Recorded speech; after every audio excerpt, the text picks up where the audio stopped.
Hey, so we are kicking off 2023 by celebrating communion together. Now, I say kicking it off, and some of you are like, wait, isn't it the 8th? So maybe you missed the fact that we take this Sunday after Christmas off, and I just want to remind you that we did that. Some of you, if you did show up for the early service, you would have been disappointed because the doors were locked. If you even showed up at 9:30, you would have been disappointed because some of us were just getting here. But it was great, and it's a way that we honor our volunteers by kind of just throwing in the towel on the worst attended Sunday of the year around the country and saying, you know what we want to do is just have it be a time of fellowship and let our volunteers be off. But now, here's the thing. A lot of times, people around here who are typically volunteers end up helping anyway. And that's like, no, you're not supposed to do that. So I want to ask you a favor. If you value, how many of you value our Sunday morning volunteers? Aren't they great? Let's give them a hand. Thank you, everybody. Some of us remember what it was like to pull up to the community center, to pull up to the River Arts Center, wherever it was, and I have to load up chairs, and there were like 2 of us, and now it's so cool to come up to church. I can come up like 10 minutes late, and there are 15 cars, and it's like, oh, this is so cool to have people who see the value of what we're doing for God's kingdom in this community and are wanting to help. But how can we honor them? You can honor them by setting aside in your mind, I'm going to help with that brunch next year so that the people who typically volunteer don't think they have to do the dishes. All right? And if you want to do that, would you send me an email, dennis@riverhillschurch.org, and we will get your name on there. Please, let's continue to honor them. But as I said, we're engaging in a habit today. It's a habit of ours here at River Hills, not only to take the Sunday after Christmas off, but to celebrate communion on the first Sunday of the year, if not the month. And, a lot of people say that that's a ritual, but a ritual is nothing more than a habit that a group of people practice for kind of religious purposes. But in this case, communion flows out of another habit. It was the habit of the Jewish people in a faith practice that was called Passover. And I use the habit word because it's so important to be thinking about that, especially in the month of January. A lot of us are making habits or making commitments to start new habits. Some of us are making commitments to break old habits. And I kind of run away from all those religious words. They're Christianese, you know what I mean? And people just don't connect with those. But Jesus told us to do this. He modeled this for us. And he said, do this in remembrance of me. And so wherever you might be with regard to whether you're starting habits or ending habits or whatever it might be, what I want to do this month and kind of kick off with this meal is to encourage a habit in your life. I can say that last year we did a whole month series on habits at the beginning of 2022.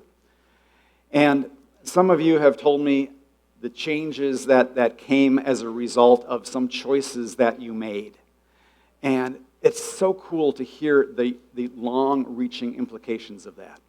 Some of you have noticed that the habits that I set out to make have changed me. They've changed me physically. They've changed me mentally. They've changed me spiritually.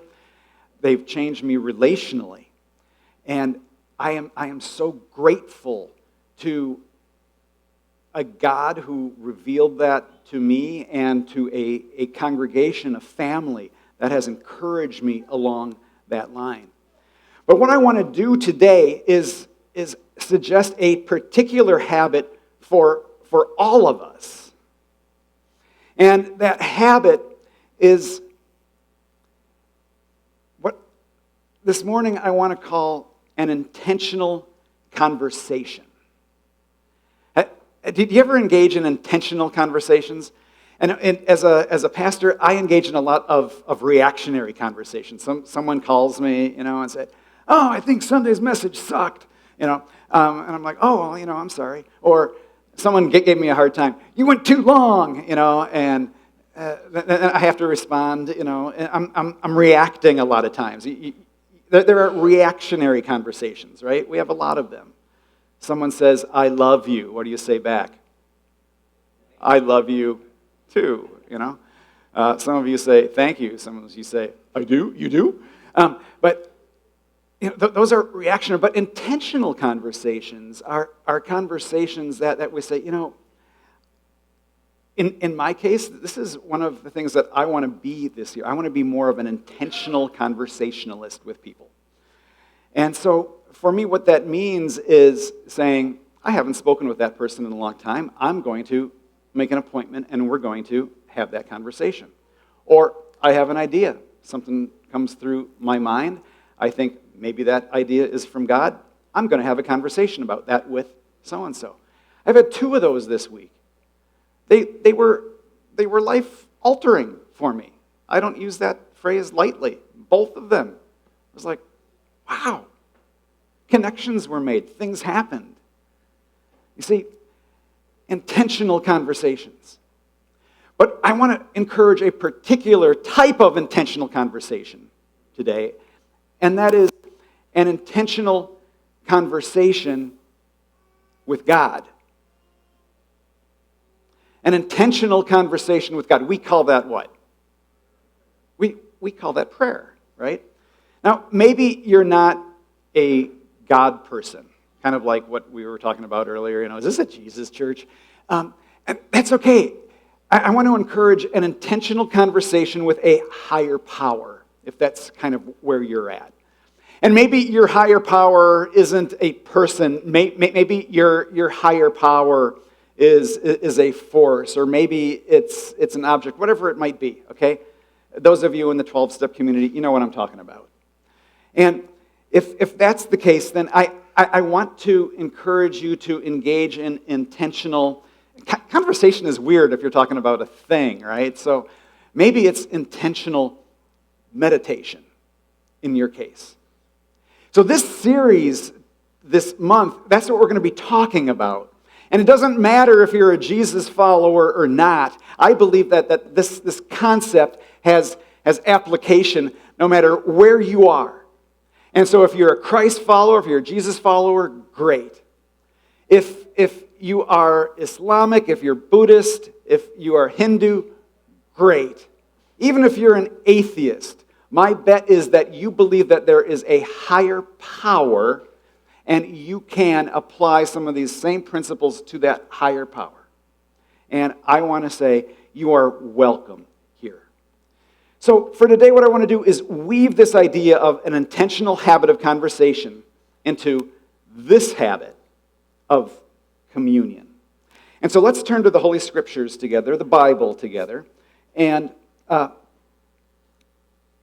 am looking at Matthew chapter 26. So if you have a device, you can go to BibleGateway.org. You can go to the YouVersion Bible. You can go whatever Bible you might want to use.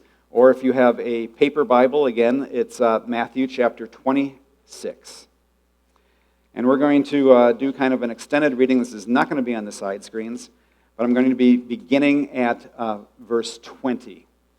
And this is the story of the first time this meal was celebrated in the Christian context, in the Christ follower context, and then the moments immediately following that. So, again, Matthew 26, beginning at verse 20 and reading through verse 46. When evening came, Jesus was reclining at the table with the 12. And while they were eating, he said, "Truly I tell you, one of you will betray me." They were all very sad and began to say to him one after the other, "Surely you don't mean me, Lord." And Jesus replied, "The one who has dipped his hand into the bowl with me will betray me. The Son of Man will go just as it is written about him. But woe to that man who betrays the Son of Man. It would be better for him if he had not been born." And then Judas, the one who would betray him, said, "Surely you don't mean me, Rabbi." And Jesus said, "You have said so." And while they were eating, Jesus took bread, and when he had given thanks, he broke it and gave it to his disciples, saying, "Take and eat. This is my body." And then he took a cup, and when he had given thanks, he gave it to them, saying, "Drink from it, all of you.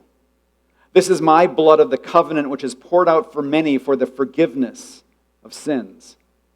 And I tell you, I will not drink from this fruit of the vine from now until the day when I drink it new with you in my Father's kingdom." And when they had sung a hymn, they went out to the Mount of Olives. And then Jesus told them, "This very night you will all fall away on account of me, for it's written, I will strike the shepherd, and the sheep of the flock will be scattered. But after I've risen, I'll go ahead of you into Galilee." Peter replied, "Even if all fall away on account of you, I never will." "Truly, I tell you," Jesus answered, "this very night before the rooster crows, you will disown me 3 times. But Peter declared, "Even if I have to die with you, I will never disown you." And all the disciples said exactly the same thing. Then Jesus went with his disciples to a place called Gethsemane, and he said to them, "Sit here while I go over there to pray." He took Peter and the 2 sons of Zebedee along with him, and he began to be sorrowful and troubled. And he said to them, "My soul is overwhelmed with sorrow to the point of death. Stay here and keep watch with me." And going a little farther, he fell with his face to the ground and prayed, "My Father, if it's possible, may this cup be taken from me. Yet not as I will, but as you will." Then he returned to his disciples, and he found them sleeping. "Couldn't you men keep watch with me for 1 hour?" he asked Peter. "Watch and pray, so that you will not fall into temptation. The spirit's willing, but the flesh, it's weak." He went away a second time and prayed, "My Father, if it's not possible for this cup to be taken away unless I drink it, may your will be done." And when he came back, he again found them sleeping because their eyes were heavy. And so he left them and went away once more and prayed the 3rd time, saying the exact same thing. Then he returned to the disciples and said to them, "Are you still sleeping and resting? Look, the hour has come, and the Son of Man is delivered into the hands of sinners. Rise, let's go.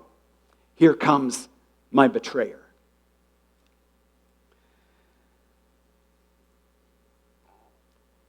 Lots of praying going on. I don't know about you, but throughout my life, I've struggled with this thing called prayer. Anybody identify with me? You ever struggle with prayer? I mean, sometimes I think it's cool. Sometimes I think it is so powerful. Sometimes I think it is scary. I got a call to the hospital to pray for a woman who had been abusing her body for decades. She was near death, and I just thought to myself, what am I supposed to pray? God spare her life so she can put her family through yet more hell? You know what I'm saying? Or break this chain of abuse and spare her so she might have a few more months? To me, it was just one of those weird times. I've prayed for healing, and people have gotten well.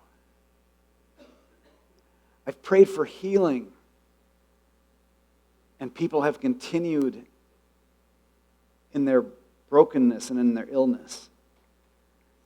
I've prayed for people to be spared from death, and they've been spared from death.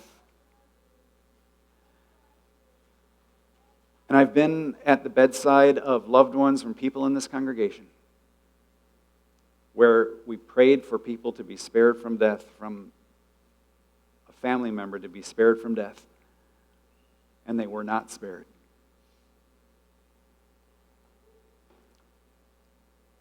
Prayer it can be a confusing thing, can't it?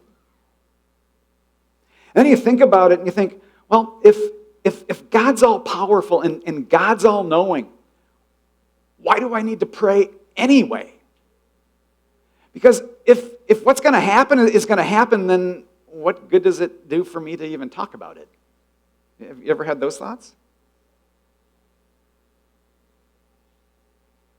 And then I read a passage, Jesus' half-brother James says, hey, is anybody sick? Call the leaders of the church and pray over them and anoint them with oil. Have those leaders anoint the sick with oil in the name of the Lord. And then it says this, and the prayer offered in faith will make the sick person well. The Lord will raise them up. If they've sinned, they'll be forgiven.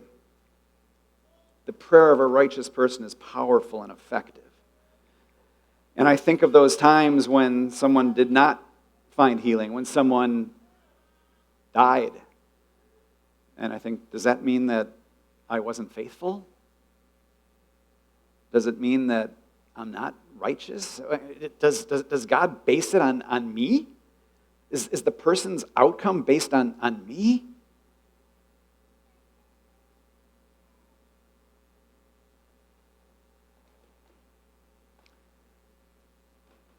Will God change his mind just because I ask him about something? If he does, it seems a little weird that this all-knowing, all-powerful God would do what this finite little thing would ask. So, as you can see, I have a lot of questions about prayer. Still do. But as a Christ follower, I stand on this. Everything that I need to know about prayer, I can learn from Jesus. Everything that I need to know about prayer, I can learn from Jesus. You know, there are a lot of people who want to tell you how to pray. They want to tell you what prayer might look like. I was reading just this week in preparation for this series, a book, and the person made a couple comments about prayer, that the only thing you need in your life is prayer and the Bible, and you're all set. And I thought, wow, that's not what Jesus taught. That's not what Jesus taught. That's not what John taught. That's not what James taught. So, you know what I did with that book? Boop. You will not hear from that side of the research. I've been to prayer services as a kid. I didn't want to go to youth group. Because when we were having youth group, there was a prayer meeting that went on the other side of the church, and there were all these older people. And when I walked past the room, there was this mumbling going on. It was really cool. And I'm like, I want to be a part of that. And so I asked the pastor, is it okay if I ditch youth group and I go to that? And he said, yeah, sure, come on. Mark Center will get over it. Don't worry about it. And so I hung out there for like 2 or 3 years, and I learned a lot about prayer. But now as I look back on that, and I compare it to what Jesus taught about prayer, it's like, well, wait a second. What was going on there wasn't what Jesus said to do. And so I'm convinced that everything I need to know about prayer, I can learn from Jesus. And there are a lot of other voices out there that are trying to say what this thing is supposed to be or what it's supposed to look like. But I know that his first followers, his disciples, watched his life, and as a result of watching him, they asked him to teach us to pray. We want to be more like you. Teach us to pray. His entrance, Jesus' entrance into the world, was bathed in prayer. His ministry began with prayer. He got away from the everyday of his life to pray. From time to time, he talked and he taught about prayer. His life ended with him praying multiple gut-wrenching prayers. His resurrection was again bathed in prayer. Everything that I need to know about prayer, I can learn from Jesus. And so what do we learn in this passage?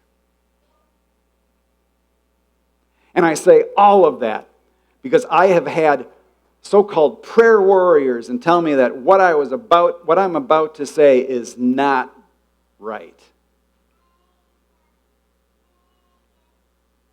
What do we learn from the passage about Jesus praying in the Garden of Gethsemane?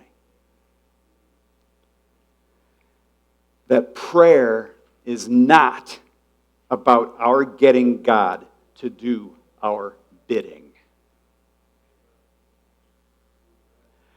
Prayer is not about getting God to do what we want him to do. Prayer is about our submitting ourselves to God's will in our lives and cooperating with him to accomplish his purposes in the world. Did you hear that? Prayer isn't about getting God to do what we want him to do. But it's a conversation with God about what we want, to be sure. Jesus expressed what he wanted, right? What did he want?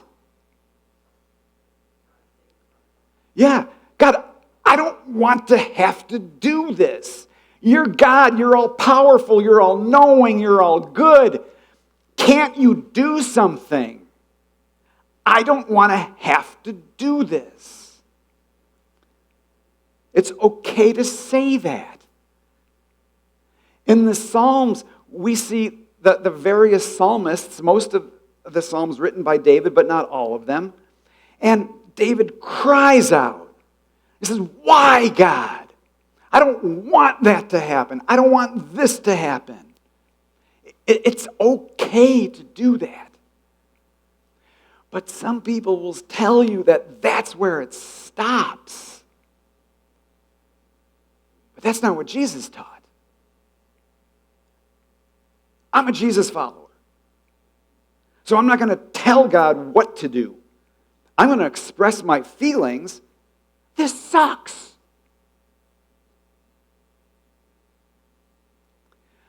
But I'm going to go on and realize that prayer is a conversation with God,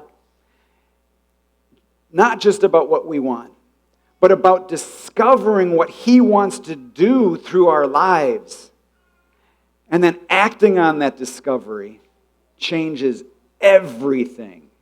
Us, our family, our friends, our school, our work, and our world.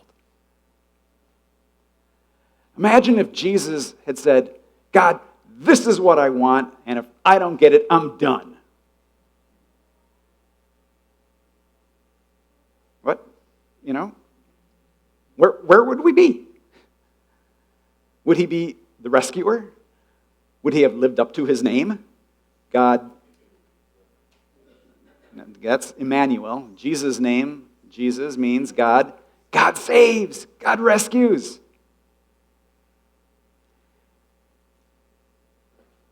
And so, the one that I follow said, God, not as I will, but as you do.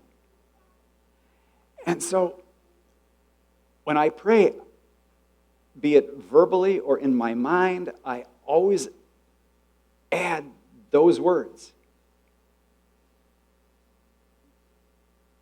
This is what I want.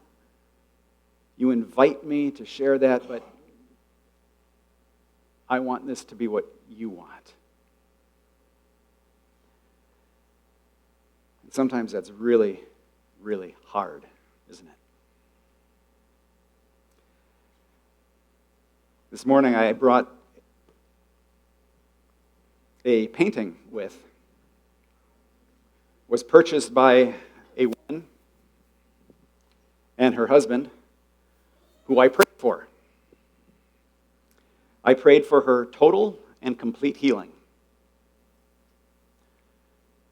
She had multiple sclerosis.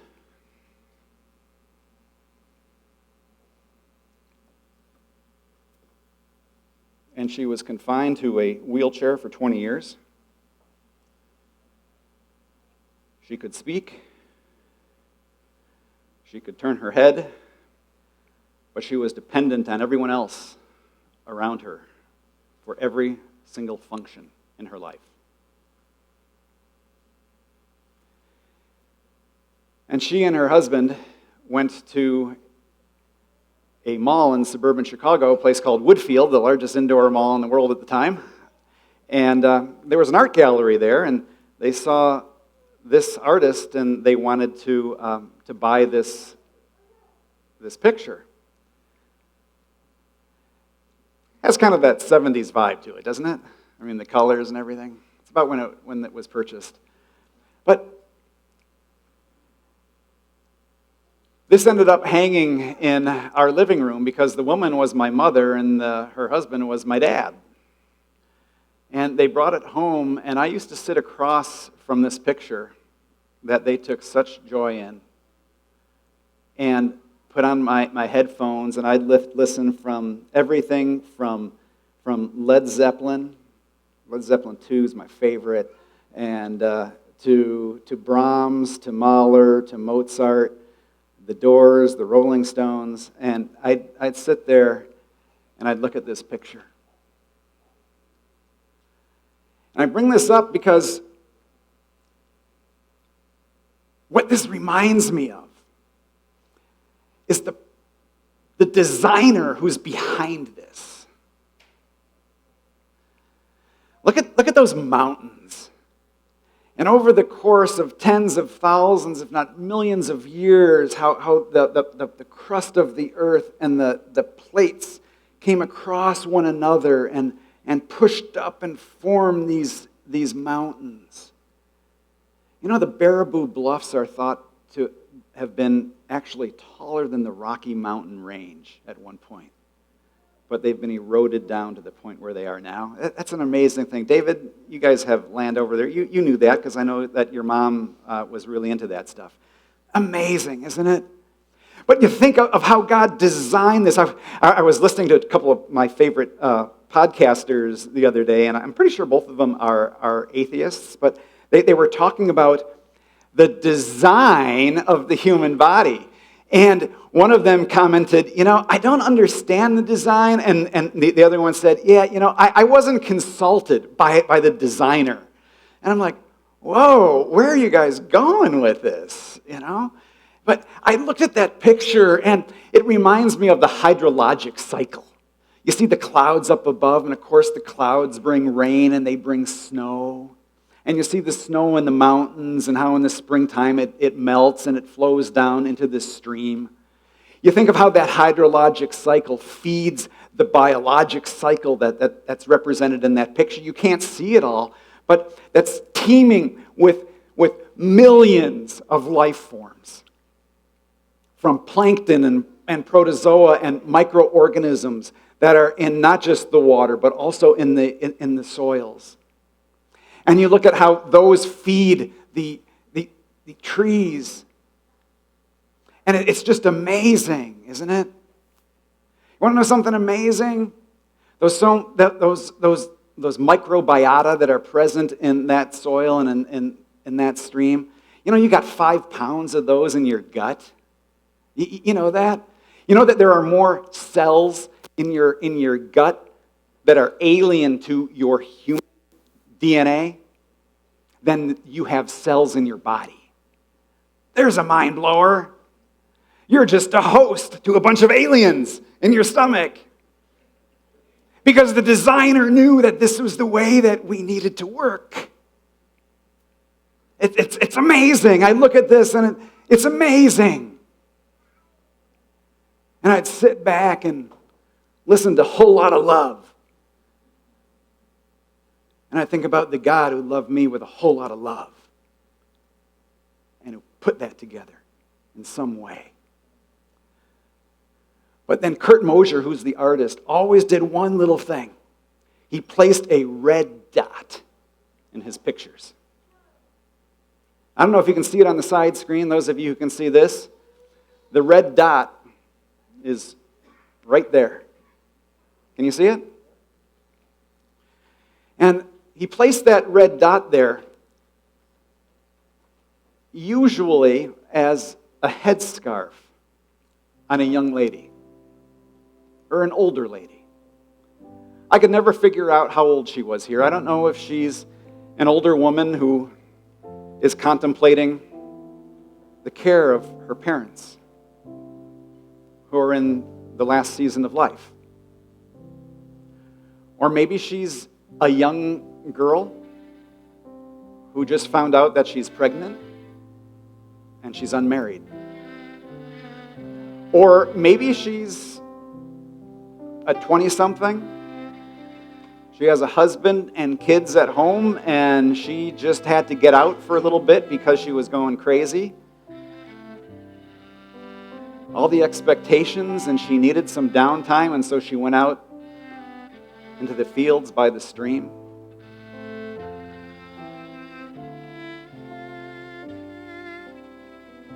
Whatever it is.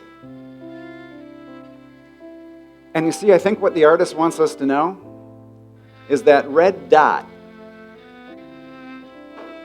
represents our concerns. It's red. It's, hey, I'm here. I'm here. But he places that red dot in the middle of all of this grandeur to remind us that God has got this. That God is ultimately in control. And you might think, wearing your red scarf, that you know what you need.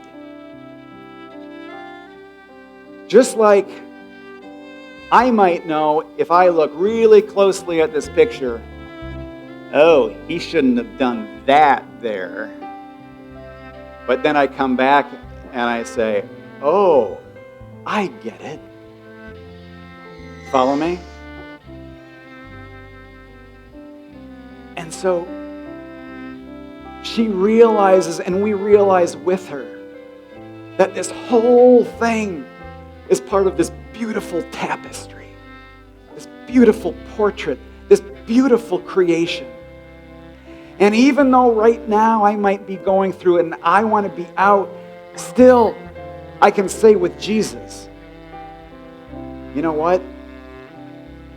I want it my way, but if my way is going to mess up the whole thing, you're the artist. Do what you will.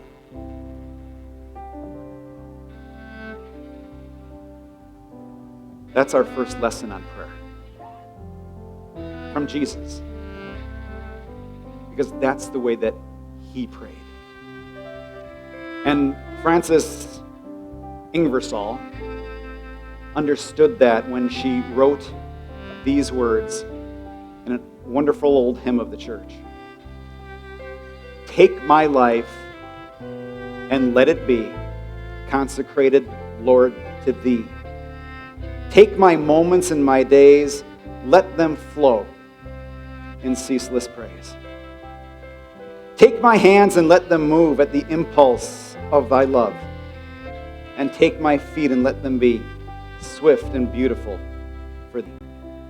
And Frances goes on, she says, take my voice, take my lips, take my silver, take my gold. I wouldn't withhold a single penny. Take my intellect and use it.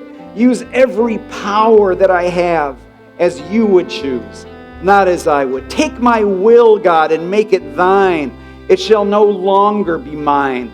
Take my heart, it's your own. It shall be your royal throne. Take my love, my Lord, I pour. At thy feet its treasures store. And then she ends with these words, take myself, and I will be ever, only, all for thee. Ever, only, all for thee. God, there are some days that just suck.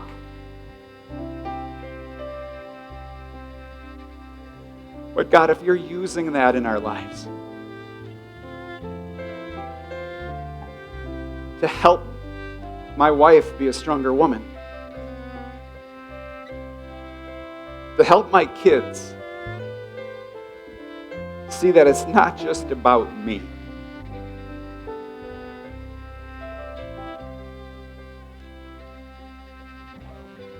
To help my friends as I say, I ought to walk through this. Will you walk with me? God, I would rather not have to carry this. But if you're going to use it in this big picture, then God, I'm all in. Because God, you've got this. That's what this song is about. And if you can say these words, God, I'm all in. Can you say those words? God, I'm all in. Why? Because God, you've got this. God, I'm all in. Because God, you've got this. The communion table of the Lord is open to any and all who have said yes to following Jesus in their life. Maybe you're not where I just described yet, but you're intrigued. And I would invite you to say yes to a very simple invitation that Jesus made, and that was simply this: come and follow me. My burden is light. I will teach you how to live, and you will have life abundant. Come and follow me. And you see, that's what this whole conversation thing is about. And so I want to invite you today. If you've never said yes to following Jesus, say yes. And we're going to pray in a moment, and you have that opportunity. And then I would invite you to partake in these two simple elements. The bread, which reminds us of Jesus' body, which he gave up for you, and his blood, so that we don't have to come to God and try to appease him anymore. We don't do animal sacrifices here. That'd be weird, wouldn't it? Hey, who brought the goat today? Let's kill it.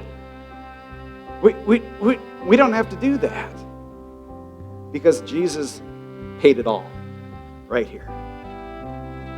God, take my life, because I know you've got this. That's what Jesus said. That's what Jesus did for you and for me. Lord God, we thank you for these elements of the bread and the wine. And God, we would pray that if there is someone today who has never said yes to that, such a cool invitation that Jesus said, come and follow me. He didn't say, come and flagellate yourself. He didn't say, come and I'm going to work you to the bone. He said, come and follow me, and I'll give you life abundant. Follow me, because my way is easy and my burden is light. And I will help you every step of the way. Say yes to him today, and a whole new life begins. God, thank you for sending your Son that we might have life and have it abundantly in Jesus. Thank you that you added those words, not my will, but yours be done. We pray it in Jesus' name. Amen. Today, as the elements are being passed, I would just ask, if you're participating, to go ahead and take a piece of the bread when the bread comes and hold on to it, and we'll partake together. And later, as the juice is passed, go ahead and take one, and again, we will partake together.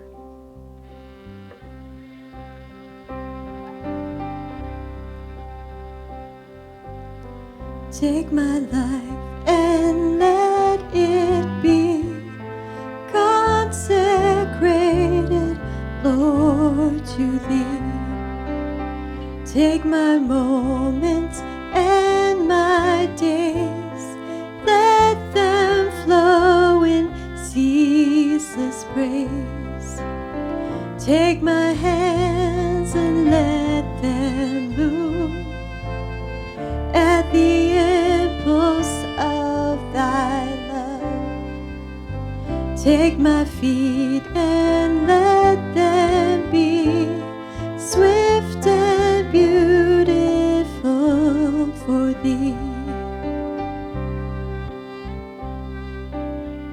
Let's partake together.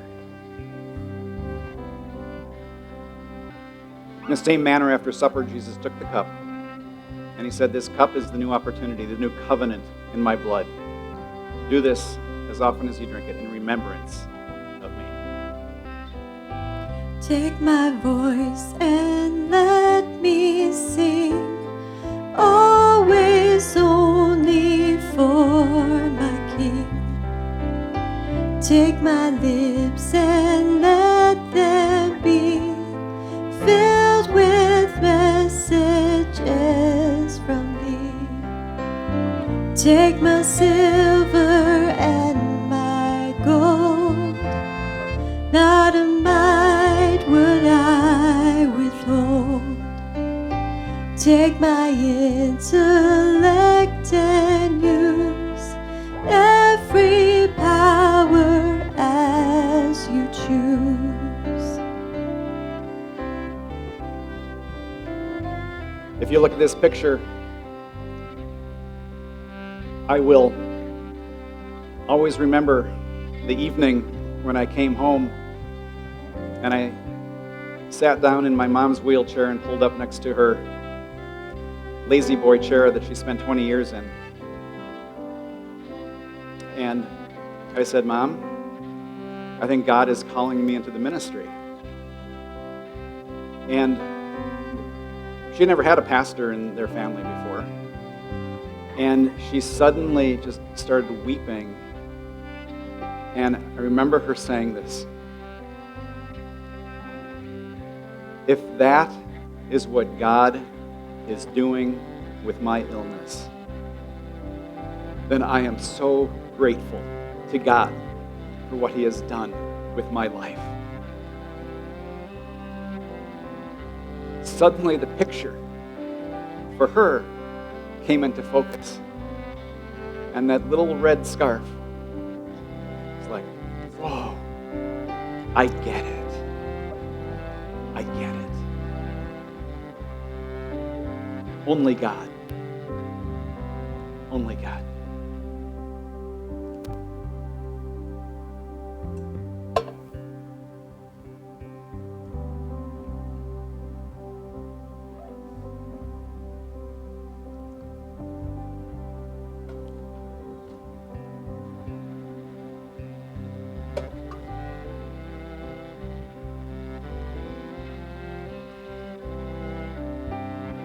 We do this in remembrance and in celebration of him.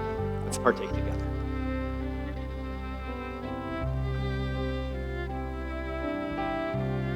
All right, are you ready? I want to ask you to stand, because now we're going to sing the last two verses of this song, and this is that you're all in.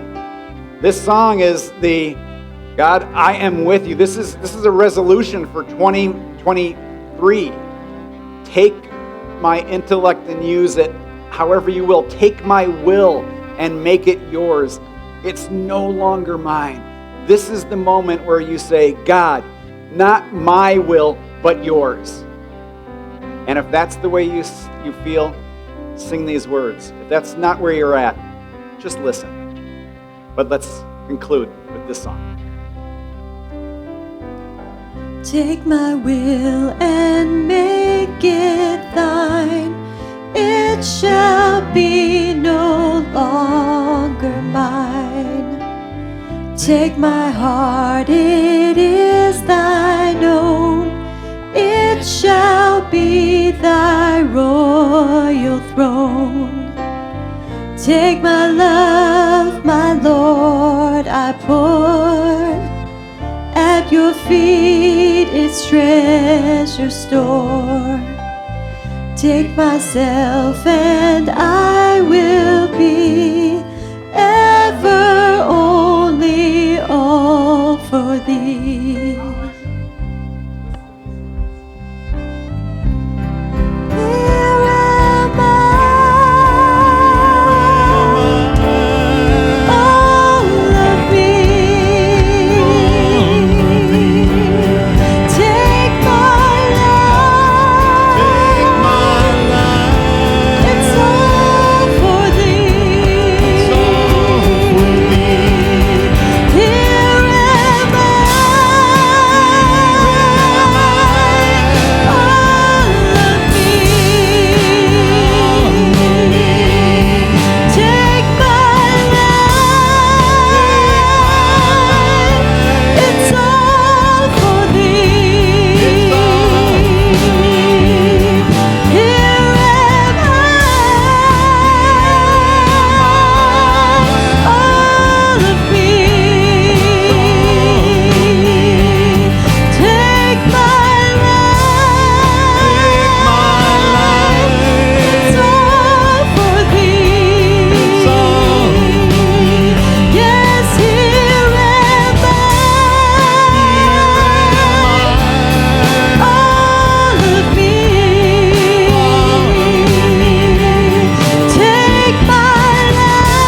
quietly sing those first words again. Take my life and let it be ever only all for thee.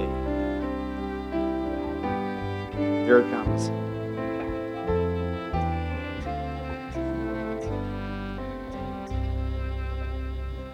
Take my life.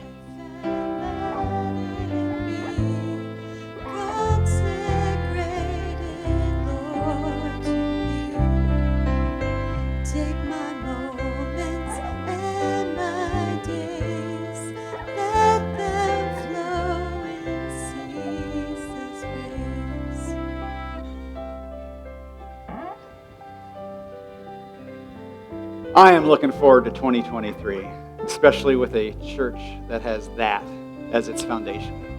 Have a great day, and look forward to sharing a Packer win this evening. Yeah? All right. Have a fantastic day. Sorry for the Viking fan that's on the bass.